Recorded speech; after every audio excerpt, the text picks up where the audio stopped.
चौधरी अमर सिंह गांव का एक बहुत रसूखदार आदमी अपने बेटे के साथ एक दिन कहीं जा रहा था तो उनकी एक्सीडेंट में मौत हो जाती है। उनके घर में चौधरी अमर सिंह ये थे, उनका बेटा राकेश ये था। अब दोनों गुजर चुके हैं। अब बचे हैं उनके घर में राकेश की पत्नी और राकेश के 3 बच्चे। किले की बात करूं तो 16-17 किले हैं। बहुत अच्छी ज़िंदगी उनके बच्चे जी सकते हैं, लेकिन उस राकेश की पत्नी की उम्र अभी सिर्फ 34 साल है और 34 साल की उम्र में उसको समाज को भी देखना है, लांछन को भी देखना है, बच्चों को भी पढ़ाना है, परिवार की जिम्मेदारी भी संभालनी है और बहुत सारी चीज़ें करनी है। हालांकि उसके ऊपर दबाव आया दूसरी शादी करने का, लेकिन उसने प्रण लिया कि नहीं, मैं इसी घर में रहूंगी और अपने बुजुर्गों की चौधराहट को बना करके रखूंगी, अपने बच्चों को खूब पढ़ाऊंगी और कामयाब करूंगी।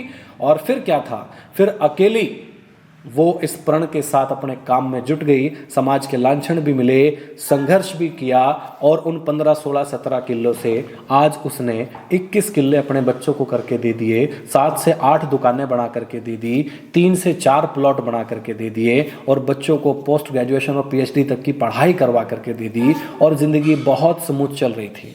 स्मूथ चलते चलते तीनों बच्चों की शादी होगी, जिनमें से 2 बच्चे यानी दोनों लड़कियां सरकारी जॉब पर लग गई। इसके बाद उनकी ज़िंदगी बहुत मस्त, बहुत बढ़िया चल रही थी। लेकिन एक वक्त ऐसा आया जब माँ को थोड़ी परेशानी होने लग गई। तीनों बच्चे माँ की बहुत रिस्पेक्ट करते थे, क्योंकि उन्होंने देखा था कि उनकी माँ ने कितना संघर्ष करके उनको पाला है, कितना संघर्ष करके उनको पढ़ाया है, कितना संघर्ष करके सारी चीज़ें जमा करके उनको बढ़ा करके दी हैं। ऐसे मामलों में घर बार बिक जाते हैं, किले बिक जाते हैं, चीज़ें समझ में नहीं आते हैं, बाहर के लोग फ़ायदा उठाना चाहते हैं। संयम रख करके संघर्ष किया उसकी माँ ने और ज़िंदगी बहुत स्मूथ चलाई, बच्चों को कोई कमी नहीं आने दी, पढ़ाया लिखाया खिलाया और कामयाब बनाया और तीनों बच्चों की शादी एक बहुत अच्छे घर में कर दी। लेकिन पिछले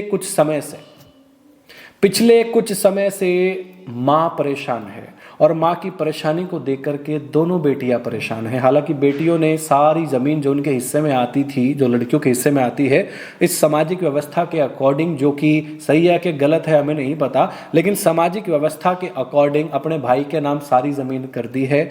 वो अपने घर बार की हो चुकी हैं, भाई अपने काम में जुट चुका है। भाई को आज तक काम करने की जरूरत नहीं पड़ी थी, क्योंकि ठेके पे खेत देते थे पर ना दुकानों का किराया आता था, तो पैसे जो जुड़ते थे तो नए प्लॉट्स होते थे, काम करने की ज़्यादा जरूरत नहीं पड़ती थी। भाई ने आज तक मौज ही करी थी। आज भी अगर सारी चीज़ें देखने की कोशिश करें तो माता के हाथ में ही थी, लेकिन पिछले कुछ समय से उसने अपने बेटे को सौंप दी थी कि बेटा ये सारा कारोबार, ये सारा लेना देना है, आप करो। बेटा करने लग गया, थोड़ा सा काम करता, थोड़ा मौज मस्ती करता, विदेशों में घूमता, यहाँ करता, वो करता, सारा काम करता। लेकिन इसी बीच वो एक काम करना छोड़ गया, एक काम करना भूल गया, जिस वजह से माता परेशान है। और माता की परेशानी को देख करके दोनों बच्चियां, दोनों बहनें परेशान हैं। वो है माता का तिरस्कार। देखिए, संघर्ष भरे जीवन के बाद उनकी रिस्पेक्ट बढ़ती है, लेकिन अगर बाद में उनसे कुछ पूछा भी ना जाए और बिना पूछे घर में डिसीजंस लिए जाएं और जिनका उनको पता भी ना चले कि ये डिसीजंस हो चुका है, तो यह कहीं ना कहीं ऐसी व्यवस्था, ऐसी स्थिति बन जाती है कि उनको अपमान महसूस होता है। बुजुर्गों को चाहिए क्या? बुजुर्गों को चाहिए टाइम पे खाना, प्यार की 2 बातें और कोई भी काम करने से पहले एक बार उनकी सलाह। इतनी सी बात में ही हमारे जो बुजुर्ग होते हैं उनको लगता है कि हमारी पूछ हो रही है, हमारी रिस्पेक्ट हो रही है और हमसे पूछ कर ही सारा काम हो रहा है और हमें हमारी ही घर में चल रही है और हमारे बिना हमारे बच्चे एक कदम भी नहीं रखते हैं। लेकिन जब जिंदगी को इतने लंबे संघर्ष के बाद एक अच्छे मोड़ पे ला करके अपने बच्चों को सौंप दिया, अपनी पूरी व्यवस्था को बच्चों को सौंप दिया और उसके बाद बच्चे पूछ भी ना करें, तो माता को अपमानित सा महसूस होता है। हालांकि माता तो इस विषय में कुछ नहीं कह रही है, लेकिन ये पूरी व्यवस्था, पूरी स्थिति देख रही है उनकी बेटियां और उनकी बेटियों को ये अपमान सहन नहीं हो रहा है। वो चाहती तो है कि अपने भाई को कहें कि बेटा, आपको पता है कि छोटे भाई, आपको पता है कि माँ ने कितना संघर्ष करके हमें इतना बड़ा किया है, इतना पाला है, पोसा, इस लायक बनाया है कि हम लोग अपने पैरों पर खड़े हैं। क्या माता से पूछ करके घर के काम नहीं होने चाहिए? क्या सही को सही और गलत को गलत नहीं कहना चाहिए? क्या बेटियों को ये नहीं समझ में आ रहा कि वो अपने भाई को कैसे समझाएं? स्थिति ये है, उन्होंने मेरे साथ साझा करी है और कहा है कि भाई, इसका कोई सोल्यूशन है क्या?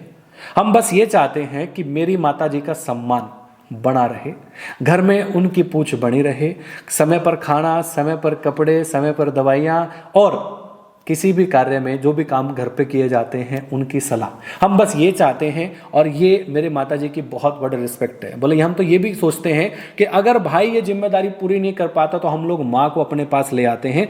माँ का ये सीन है भाई कि माँ ना तो बेटियों को कुछ कहती है कि मैं इस तकलीफ में हूँ, ना बेटे को कहती है। बेटे को समझ में नहीं आ रहा कि माँ तकलीफ में है, बेटियां माँ की तकलीफ को देख करके परेशान है। अब इस केस स्टडी में क्या सॉल्यूशन हम उस भाई को या उन बहनों को दे सकते हैं, मैंने स्थिति आप लोगों के सामने रख दी है।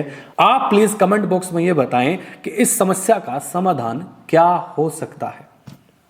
इस केस स्टडी में इतना ही। उम्मीद है कि आप जैसे बुद्धिजीवी लोग इस समस्या का समाधान जरूर करेंगे। फिर मिलता हूं किसी और वीडियो में किसी और टॉपिक के साथ। तब तक के लिए राम राम।